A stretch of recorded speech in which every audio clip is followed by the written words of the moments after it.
God made you look younger because you're gonna be a household name later on in life. You're an ancient fucking soul. So you decided to front load all your spiritual debts. That is why you have been completely blocked from a normal life. Your original dream not only died, but you had like decades of feeling stuck and just getting completely derailed. It's giving Navy SEAL type training. Like, you're literally not human. And it was preparing you for your massive purpose. That's why chosen ones look way younger. You like reverse age to give you back all that time that you were offloading all your karma.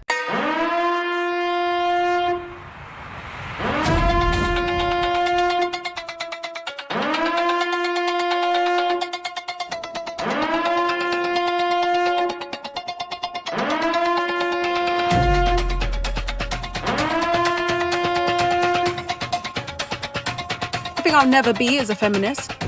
Never understood it. Can't get behind it. Don't support it. What do you mean equality to men? Like, what do you mean by that? That still lets me know that you're centralizing your existence around men.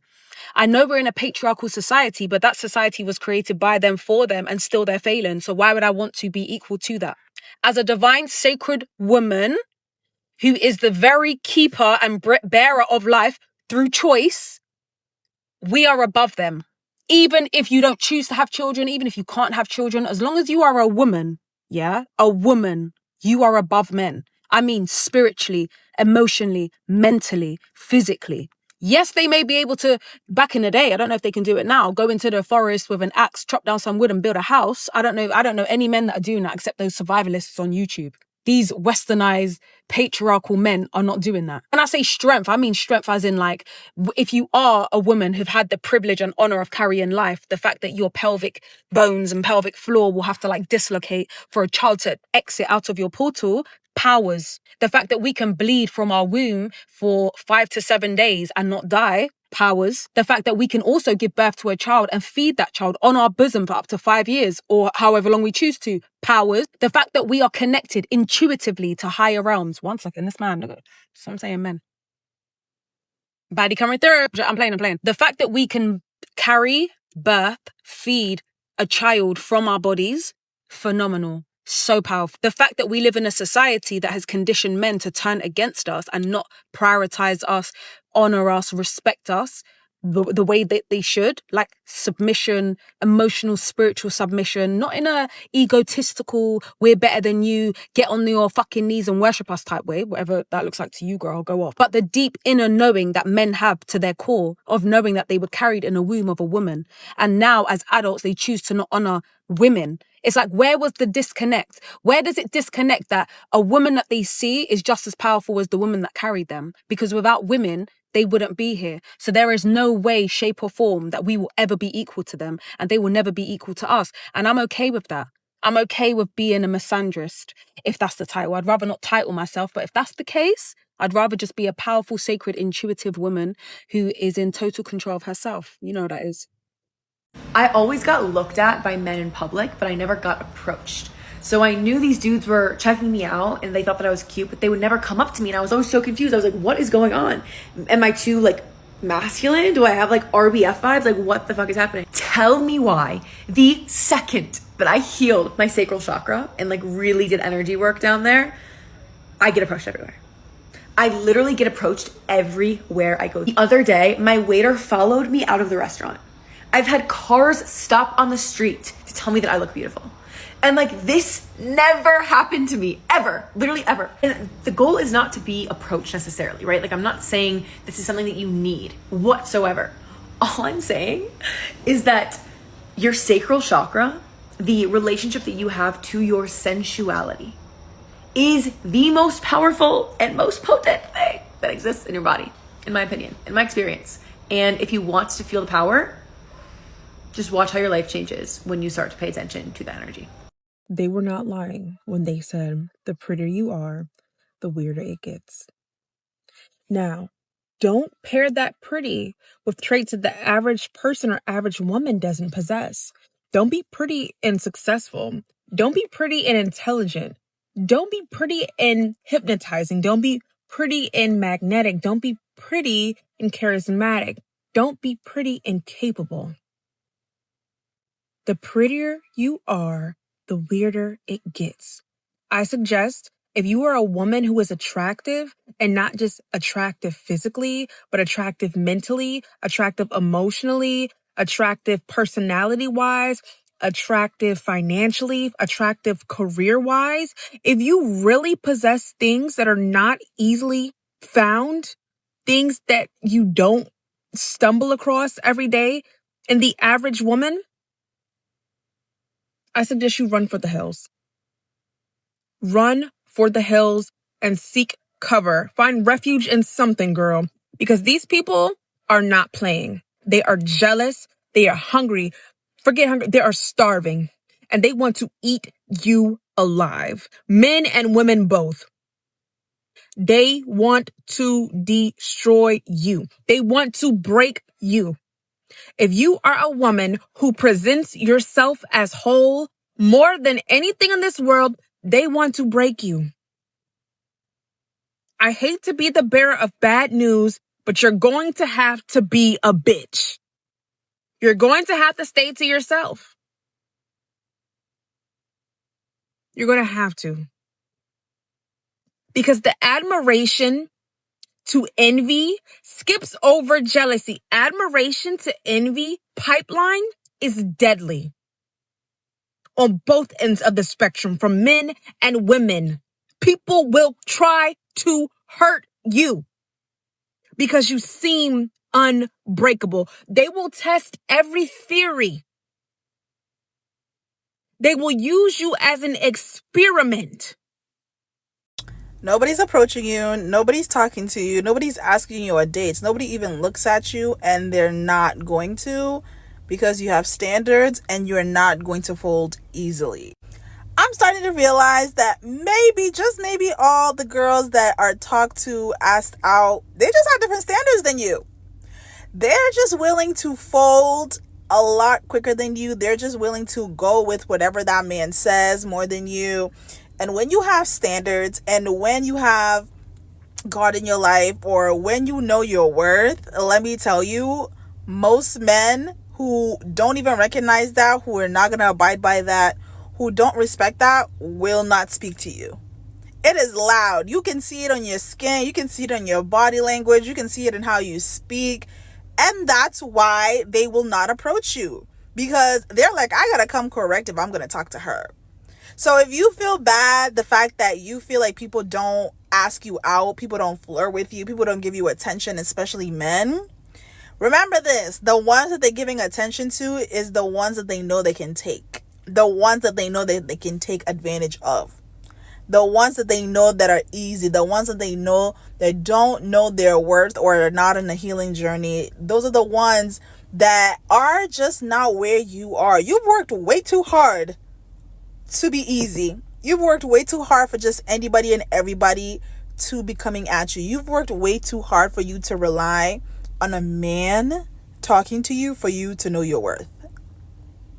Do not fold. Do not fold easily, because you did not easily get here.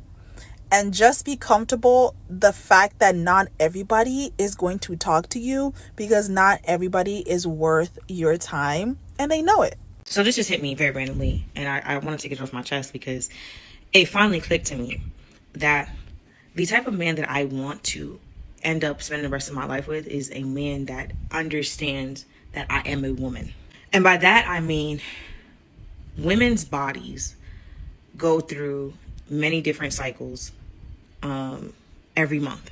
And so I also tell my friends this, right? So for the most part, you go through about two small changes every year. Every 6 months, 2 very small changes. And every 7 years, you go through a major change. It's so weird because I don't talk like this on here. I just kind of keep it playful. But and every 7 years, you go through a major change, right? So we're often changing. However, women specifically, we're having, on a weekly basis, we're going through different phases, whether it's the luteal, the fertile phase, women know what we're referencing, right? And so every week I could be potentially a different person. And so the problem is, when we're living in a society where men genuinely do not like women, right? Or they expect women to live at the standards that they have for themselves as men and the physiology of a man, it doesn't make sense. It's like, you can't empathize with me, and so now we're butting heads because you don't get it. Like, you don't get, I don't give a fuck about that gym. Fuck you in that gym. You like this week, next week, and actually maybe the third week, and then maybe the last week of the month, I'm like, you know what? I feel motivated to go. And it sucks because you could end up with a gym bro. I really hate this because my ex makes me do this because he was a gym bro, and I love him down. But you could be a gym bro and you want your girl to be in the gym with you, but baby, I don't have the same motivations as you. I don't have, like, I actually don't know who I am today. I don't know who I'm feeling like. And especially, like, I'm in my 30s now. Me in my 20s compared to me being in my 30s now, two different women. My 30s, as soon as I turned 30, my body started changing. I got off birth control, to be very transparent, and then my body started shifting. I've been small all my life. Now I'm gaining a little more weight, and I'm like, what the fuck am I supposed to do with this? Right? And so men have this very, like, structured, and I'm pretty sure I seen an article on this, like, men can do the monotonous, like, routine, boom, boom, boom, right? Women, we have to follow the cycles that we go through. That's time consuming. The energy, the whatever you're trying to pull from in life. And then, like, imagine having kids. I don't got none of them, and I don't want them hoes because I'm already suffering without them bitches. Imagine postpartum depression. You got kids coming out the room. Your man, your husband, like, you carrying the emotional labor for him. As a woman, you are the primary parent majority of the time. It's just too much. Sorry. And so what I'm saying is, I need a man that understands I am a woman. And a lot of men, I think, want men. And I say that not in a disrespectful way, is because men only learn or understand men. If you've only really looked at men and you're not studying women, because no shade, actually all shade, definitely just seeing that they're just now actually studying the clitoris in 2026, right? And then on top of that, 1 in 3 women have an orgasm in their lifetime. You motherfuckers is the problem. I mean, granted, I will always tell a woman, stop lying to these motherfuckers, but y'all are the problem because you don't actually understand the organ. So you only worry about yourself, then you complain about women. It's because you don't like women. Sorry. I seen a man on here, shout outs to him, don't know his username, but he's been like studying and trying to follow and understand women's body and like the things that women go through. That's what most men should be doing. They don't. And so now you with women and you complain like, oh, she got an attitude, she's this, she's that, blah, blah, blah. Now imagine being on a spectrum on top of that. Imagine having a little ADHD, a little autism, you know what I mean? A little OCD. We have it harder. And then I won't even bring race or color into this. The point I'm saying is, I need to be with a man that likes women, that understands women, and wants to learn about the woman he's with. Thanks for coming to my TED Talk. When someone hits you with the, I'm not looking for a relationship, I just want something casual, nothing serious, men are notorious for this, so yes, I'm talking to you. I need you to understand that intimacy without a label is still intimacy. I read something recently that really resonated with me, and it seems to be a common theme amongst relationships and dating. I hear women talk about it all the time, but I just want to remind you that your body doesn't understand or register casual. It does, however, understand connection. When you're talking to someone on a regular basis, texting, calling, when you're sleeping with them, when you're showing them parts of yourself that you don't necessarily share with other people, like the time you got bullied in the 5th grade for having a head shaped like a fucking milk dud, what do you think is gonna happen? Your nervous system is clocking all of that. So when he inevitably comes back and hits you with the, it's not that serious, I told you I didn't want a relationship, I feel like your nervous system is already wired itself to this person. And it's not because you can't comprehend what casual means or you're making shit up or imagining things. It's because you're a human being and you have feelings. If you're creating a safe, reciprocated space for someone to share their thoughts, share their body, share their softer side, it's not crazy that their mind is saying, oh, we're safe here, I'm good, I want to stay here, this feels good, this is connection, this is intimate. So a lot of the times when you get attached and he takes a step back to remind you you're not shit, this isn't anything serious, it's not just confusing you, it's contradicting your reality. You're not crazy, it's because his words are saying one thing, but his actions have taught your body something completely different. You're not too much. You're not catching feelings too quickly. You're responding exactly the way a human nervous system was designed to respond to intimacy. The issue here is not that you have feelings for this person, it's that someone wanted to experience the closeness to you without taking the responsibility of what that closeness does to another person. The better question becomes, if you truly want something casual, why create a space for connection, safety, and almost love and expect the other person not to feel it? To me, that feels a little malicious to do to someone. All I'm saying is if you want transactional, which there's nothing wrong with, you have to move transactionally. You don't get to pillow talk and tell a girl why your dad never said I love you as a child. Here's a thought.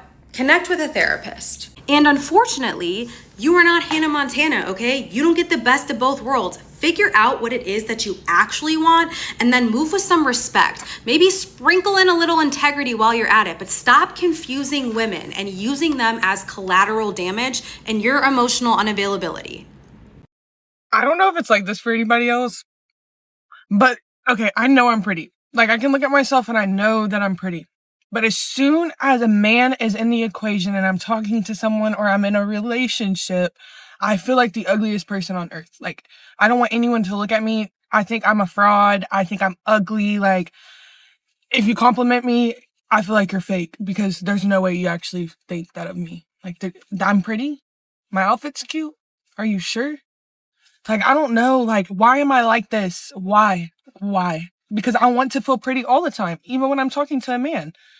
And I can't. I literally can't. The women are not going to like me for this one, but I don't care because it needs to be said. Not everything is grounds for divorce. I don't understand. I don't understand how there are women, the multitude of women on social media trying to convince a different woman to leave their spouse over the smallest, most ridiculous things. Okay. I'm sorry. I saw a video this morning of a woman crying in her bathroom because her husband didn't respond the way that she wanted him to her wearing lingerie. Now, I validate that woman's feelings and she's allowed to cry about that and be like, you know what? I now don't feel as pretty as I thought I was going to feel because he didn't respond the way that I wanted to. But he didn't respond bad. He didn't say, you're disgusting, get out of my sight. He said, you look good. And she wanted something more. She wanted something bigger. She wanted him to tackle her, right? Which I get, but you don't get to control another person's response. You don't get to control the way that he acts in that situation. So the amount of women in her comments saying that's not your husband, girlie, go find you another man is disgusting. That's not, if he's abusing you, if he's cheating on you, doing something illegal, okay, get out. And I'm all for having healthy marriages, but like, I would never convince my friend to leave her husband. I'm going to say, did you try everything? Did you do everything you could possibly do? Can you walk away from this situation knowing full good and well, saying it to Jesus, I did everything in my power to save my marriage? Because some of you guys are acting like marriage is just a transaction, like it's so flippant. And you guys are convincing other women to leave their husbands for ridiculous things because he didn't respond the way that you wanted him to respond. That's women trying to convince you to leave. That's just gross. It's gross behavior. And I'm not for it.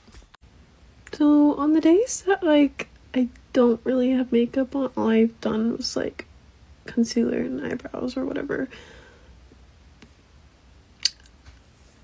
I've had a couple encounters of guys just staring like at me. Like no words. They have no words, but they're just like, you're creepy. Stop it. I don't think I've had a cute guy ask for my number before, but I've had weird guys or normal looking guys or whatever just stare like I'm a goddess. Like they're just like, what? Why does this happen? And I don't even look that amazing sometimes. So like, why? God, I just turned around and there's some guy staring at me. Like he walked past me. He looked at me and I thought, okay, you're just gonna carry on walking. I turned back. He's stopped now, just staring at me. I'm scared to even turn around now because I think he's still looking at me. But I don't know if I should look because he's done a little. I can't see from down there, but I'm praying that he's gone now because he just turned around, stopped instead and looked. Like, I hate London. Like, people just stare. Like, can't wait. I wish I could move out of London. Like, I can't do it anymore. Like, especially my area is the worst area. If I had $1 for every time a man said, "You're nicer than I thought," I'd be rich. Because I don't understand how they can be so intimidated to like even talk to you, or they just look at you and like they assume that you must be a complete bitch. But I love when they actually talk to me and they realize that I'm not at all like that. That always threw me off because I am definitely not an unapproachable person, but I think looking a certain way, guys automatically think we're gonna be a bitch, and that's not always the case, so. My friends told me this morning that they think guys are intimidated by me. I was like, really? Damn, I thought I was just ugly this whole time. No, but for real, if guys don't approach you, don't get insecure about it and like beat yourself up about it. Think about it like they're probably scared of you because you're so hot. They don't think you're approachable. And I don't know about you guys, but I don't necessarily think being unapproachable is a bad thing. Like, you have your boundaries, you respect yourself, and guys are a little bit scared of you. Like, there's nothing wrong with that. Now, for me personally, I do post my whole life on social media, and I did post when my ex cheated on me. So if I was a guy, I wouldn't necessarily want to talk to me either. For you guys, you're probably just so hot, so well dressed, and you're not as approachable because guys know that you're not easy. Personally, I know how it feels, and I spent like the first semester of college being like, what's wrong with me? Like, why am I like not pulling guys? And then I just realized it's college. No guys are approaching girls first. If you want a guy, you have to go after him, and that's not my vibe. So I just decided I don't care. Think about it this way. I think going out and being with my girlfriends and not paying any attention to any guys is so hot. Like, I am only there for the girls. I'm only there to have fun with my friends. And I'm not saying the other way around is bad. Like, go have fun, like, do your thing. Like, I've done it before. I completely understand. But if you're feeling the same way, like I was feeling, like you're not necessarily the type of girl that likes to put yourself out there or like gets a lot of male attention, don't be hard on yourself. Just go have fun with your girls and don't pay attention to it. It can be so hard in college when there's a lot of value put on how many guys you're with or like what guy you get. At the end of the day, like, it really doesn't matter. Like, it really, really, really has no worth as how attractive you are or who you are as a person. Just promise me that if you guys are in college or in high school and you don't have the most flirty, outgoing personality, you won't be hard on yourself because of that. Because I promise you guys, it does not matter. You don't have to talk to every guy. You don't have to have guys in a line wanting to hook up with you. I promise you, like, that does not matter. I am 30 and single, and I am in this phase of my life where I'm no longer going for my type. I feel like we've all adopted our type as a defense mechanism and not allowing for other people to enter our orbit and date people that we wouldn't normally date. And I've been thinking a lot about the unhealthy habits that I have adopted with dating. And I realize that it is a red flag if I ever find myself trying to impress men on a date. Like, if I'm ever trying to impress them with my knowledge about basketball, or if I'm trying to impress them with my tech career journey, or just talk about my accomplishments that I've had in my life, it should be a sign that I should run for the hills, because someone should be impressed with me that I am authentically myself and being myself, and they should just be impressed with who I am, not because I know some Kobe Bryant statistics or that I've worked in tech. So next time you're on a date, finding yourself trying to impress someone or just impress someone with witty banter, give yourself a second to check in and figure out whether you actually like this person or this is just your ego needing some validation.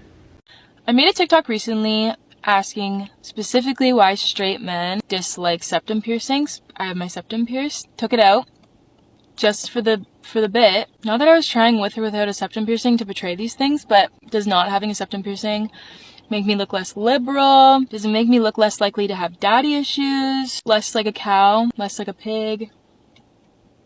Just wondering. All leftists look the same. Yeah, babe, it's because we want you to know, okay? I put the septum ring on and I said, everybody is going to be able to identify me as a leftist. Yeah. And newsflash, baby, we know a Republican when we see one too. Unfortunately, it's not a piece of jewelry. It's absolutely zero effort into your physical appearance whatsoever. That's how I know.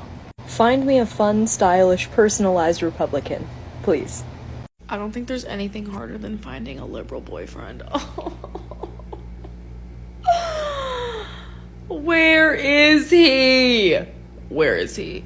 Who of my people? Are you guys having liberal boyfriends? Who has a liberal boyfriend? Raise your hand. Where'd you find him? It's such a problem for me. It really is. It really is a problem. And if you don't understand why it's a problem, then you just don't get it. not even a liberal, like maybe like a Democrat, like a registered Democrat. I just want to find a dude that voted for Kamala Harris. I'm really struggling.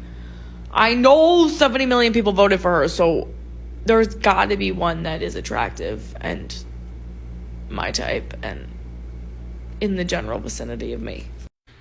So I just realized something this morning. I don't know why I did it. I can't help myself. I learned something over the last few days that my husband had been lying about with his affair. And I approached him about it, thinking maybe he'll tell the truth, maybe he'll fess up, maybe I'll get some answers and understand this a little bit more. And I don't know why I thought that. I should know better, and I approached him. And mind you, I have physical proof, and he still chose to lie about it. He doubled down, and he really looked like he believed it. And in that moment, I realized I've been struggling to kind of make sense of the reality I thought I was living versus what was actually true. And it's so hard to comprehend that this man that I really trusted and, opened up to and, was in a partnership with, that he was living this double life, that he was this completely other person when I wasn't around. And I realized in that moment when he was lying, I think he believed himself. Like, he believed his version of the truth. I think he has to. And not that it doesn't help me in any way. It doesn't make anything feel any better. But I think he's crafted this whole other reality for himself too, where he has to believe the lies that he's been telling because it's survival at this point. And I feel bad that he's like trapped in himself that way. I don't know what to do with the information. I guess nothing. Just it was eye-opening to see that he believes himself. He believes his own lies. I don't know if people are ready to hear this, but hypergamy content is slowly starting to feel like the female version of red pill content. Now, wait, hear me out. I know that red pill content is actively promoting abuse towards women, but hypergamy content is slowly promoting emotional abuse towards men. Okay, hold on. I love seeing women get treated like queens. I love seeing that on my page. I love seeing men adore and spoil their women any chance they get. However, there's content that's being pushed out to essentially make you compare your relationship with some random person's relationship. If your man does not buy you a car, 1,000 roses, and pays your rent, he's just not man enough. You're with the wrong guy. He's a dusty. Do you know how damaging that is for not just men, but for women ourselves? Because this is reinforcing the idea that a woman's value has to come from the external. It has to come from material goods. Like, I'm only a woman enough, I'm only feminine enough if I can have a guy pay for me, essentially. So my value is based on a man still. We are telling men that if you cannot provide 100% everything, give your wife everything, you're just not man enough. What about all those men, like 90% of men that just don't have the luxury to do that? Do they not deserve to experience love? Is money equal to love? This topic needs discernment. Okay, let me take a pause. This is not black and white. This is not saying you to stay in a relationship because you have to stay in a relationship. Longevity is out. Long-term relationships, that's not the goal anymore. Quality over quantity, 100%. Every single human being on this earth, when they're born, they are inherently worthy of all of the love in the universe. And so red pill content blames women for being gold diggers. Hypergamy content blames men for being broke. Do you see the agenda? Do you see the intentional divide that they're creating? When a man feels safe with his woman, he will die protecting her. He will go to war. They have done so in the past. And when a woman feels safe with her man, she will take care of him until her dying breath. This is the natural instinct that we as men and women have. And so it's shifting away from the, what are you gonna do for me, to the, how can I be good to me so I can be good to you? This is all about returning to seeing yourself and seeing everyone in the image and likeness of God. Why are men scared of women? Like, I know we can be pretty, I don't even know, like just weird and kind of scary to approach because our reactions are super like sort of insane. But what's like the real cause that men are scared of women? Like, shouldn't it be the other way around?